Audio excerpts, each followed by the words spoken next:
Hello friends, welcome to study beginner. आज की इस वीडियो में हम भारत की प्रस्तावना प्रियम्बल ऑफ द कॉन्स्टिट्यूशन के बारे में जानेंगे। बेसिकली प्रियम्बल क्या होती है और इसके अलावा भारत ने कब प्रियम्बल को अडॉप्ट किया और क्या कौन कौन से की वर्ड्स हैं हमारी प्रियम्बल के। इसके अलावा कब इसमें संशोधन किया गया और कितनी बार संशोधन किया गया है, इसके बारे में हम जानेंगे। ये काफ़ी सारे कॉम्पिटिटिव एग्ज़ाम के पॉइंट ऑफ व्यू से बहुत इम्पोर्टेंट है। तो आइए फ्रेंड्स, वीडियो को स्टार्ट करते हैं। देखिए, प्रियम्बल ऑफ द कॉन्स्टिट्यूशन, तो प्रस्तावना का क्या अर्थ होता है? It is a introduction of the constitution. ये बेसिकली संविधान की एक प्रस्तावना होती है। संविधान का एक बेसिकली इंट्रोडक्शन होता है कि उस संविधान के अंदर उसकी फ़िलॉसफी क्या है और क्या क्या बातें उस संविधान में बोली गई है, उसका एक तरीके से एक समरी उस प्रियम्बल में हमें देखने को मिलती है। और ये प्रियम्बल जो है हमारे संविधान का जो है एक इंट्रोडक्शन होता है और उसकी जो फ़िलॉसफी है हमारे संविधान की इस प्रियम्बल में जो है छुपी होती है।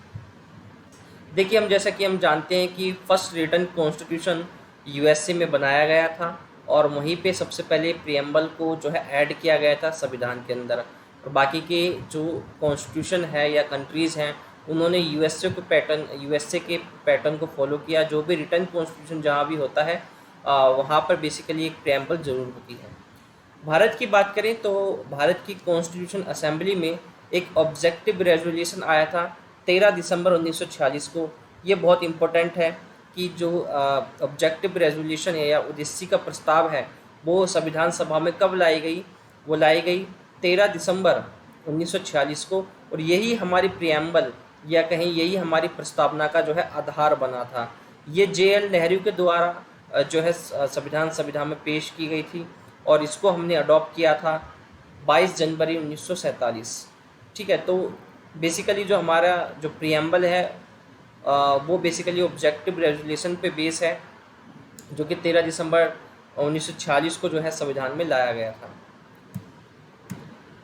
अगर हम संविधान के कीवर्ड्स की बात करें तो इसमें जो कीवर्ड्स हैं, जैसे कि जो हमारी जो जो प्रियम्बल है उसके अंदर जो कीवर्ड्स हैं वो है जैसे sovereign, socialist, secular, democratic, Republic. तो ये बेसिकली जो कीवर्ड्स हैं इसी सीक्वेंस में हमारे प्रियम्बल में दिए गए हैं। कई बार इनका सीक्वेंस भी पूछ लिया जाता है, तो ये भी आपको याद रखना है कि हमारे संविधान में पहले सोवरन की बात की गई है, फिर सोशलिस्ट की बात की गई है, फिर सेकुलर स्टेट की बात की गई है, देन डेमोक्रेसी और देन रिपब्लिक की बात की गई है। तो देखिए, हमारा जो संविधान है वो सोवरन है। सोवरन का मतलब क्या है कि अपने आप में सुप्रीम होना। मतलब जो भारतीय संविधान है वो बेसिकली, या भारत जो कंट्री है वो बेसिकली अपने आप में सोवरन है। मतलब उसके जो इंटरनल और एक्सटर्नल जो डिसीजंस हैं वो खुद इंडिया के द्वारा लिए जाएंगे। कोई भी एक्सटर्नल पावर उसके किसी भी डिसीजन को इन्फ्लुएंस नहीं कर सकती, ना ही कोई भी एक्सटर्नल पावर भारतीय कंट्री पर या भारत पर किसी प्रकार का जो है किसी डिसीजन के लिए दबाव बना सकती है। मतलब इंडिया अपना डिसीजन लेने के लिए खुद इंडिपेंडेंट है और ये हमारी प्रियम्बल में जो है साफ तौर पर लिखा हुआ है। इसके अलावा हम सोशलिस्ट की बात करें, अगर हम जो हमारा प्रियम्बल है वो एक सोशलिस्ट स्टेट की बात करता है, लेकिन ये सोशलिस्ट जो है बेसिकली कम्युनिज्म होता है उससे बिल्कुल अलग है।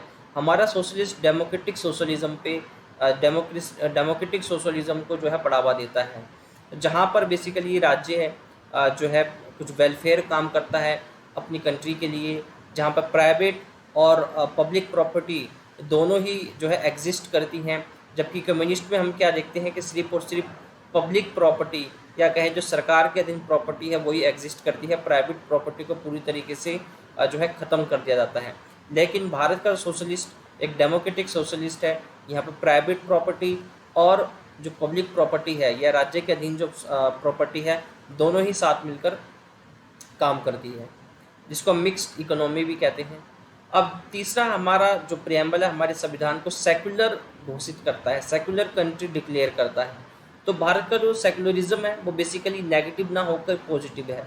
मोस्टली जो कंट्रीज़ हैं वहाँ का सेकुलरिज्म जो है एक तरीके से नेगेटिव है, वहाँ किसी धर्म को नहीं अपनाया जाता। लेकिन भारत में स्टेट का कोई धर्म नहीं है, लेकिन हर किसी सिटीजन को या हर किसी व्यक्ति को अपनी आस्था के अनुसार, अपने बिलीफ फेथ के अनुसार वो किसी भी धर्म को अपना भी सकता है और किसी भी धर्म को जो है मान सकता है।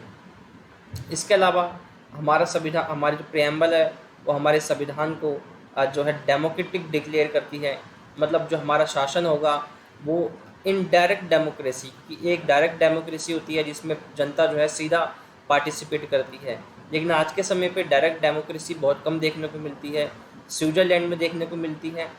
बट भारत की हम बात करें, यहाँ पे इनडायरेक्ट डेमोक्रेसी है, जहाँ पर जो पब्लिक है, जो जनता है, वो बेसिकली क्या करती है, अपने जो वोट के द्वारा जो है अपने एमएलए एमपीज़ को चुन करके स्टेट लेजिस्लेचर में या फिर संसद में जो है उनको भेजती है और उनके द्वारा जो है शासन जो है किया जाता है। इसके अलावा हमारा जो संविधान है एक रिपब्लिक है। मतलब हमारा जो हेड ऑफ द स्टेट होगा वो बेसिकली कोई वंशानुगत नहीं होगा। ऐसा नहीं है कि वो वंशानुगत आधार पर जो है पूरी एक फैमिली जो है वहाँ पे हेड ऑफ द स्टेट रहेगी, नहीं। हमारे यहाँ जो हेड ऑफ द स्टेट है उसका इनडायरेक्ट इलेक्शन होता है। और जब रिपब्लिक की हम बात करते हैं तो इसका मतलब है कि head of the state basically indirect या डायरेक्ट किसी भी तरीके से चुना जा सकता है। भारत में हेड ऑफ द स्टेट हमारे प्रेसिडेंट है जो कि इनडायरेक्ट इलेक्शन के द्वारा चुने जाते हैं। इसके अलावा हमारा जो कॉन्स्टिट्यूशन है उसके कुछ ऑब्जेक्टिव हैं, जैसे जस्टिस, इक्वलिटी और लिबर्टी की हम बात करते हैं। हमारा जो प्रियम्बल है वो बेसिकली सोशल, इकोनॉमिक और पॉलिटिकल जस्टिस की बात करता है। तो ये भी आपको ध्यान रखना है कि किस तरीके की जस्टिस की बात कर रहा है हमारा प्रियम्बल, सोशल, इकोनॉमिक और पॉलिटिकल। इक्वलिटी की बात करें तो equality of the thought and expression, belief, faith and worship. ये बेसिकली देखिए एक सेकुलरिज्म की तरफ ये इंडिकेट करता है, ये जो लिबर्टी वाला हमारा जो बेसिकली पॉइंट है। नेक्स्ट आता है हमारा equality of status and opportunity. मतलब हमारे समाज में सभी व्यक्तियों को समान अवसर दिए जाएंगे, समान उनकी हैसियत रहेगी। ये हमारा जो प्रियम्बल है ये बेसिकली डिक्लेयर करता है। अब हम अमेंडमेंट की बात करें तो बेसिकली हमारी प्रियम्बल में आज तक एक ही बार अमेंडमेंट हुआ है, वो हुआ है 42nd अमेंडमेंट एक्ट 1976।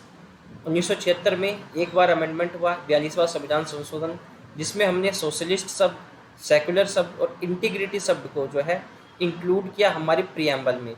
तो ओरिजिनली जब हमारी प्रियम्बल बनी थी उसमें तीनों शब्द नहीं थे, ये हमने 1976 में हमारी प्रियम्बल में जो है जोड़े हैं। कौन कौन सा शब्द? सोशलिस्ट, सेकुलर और इंटीग्रिटी।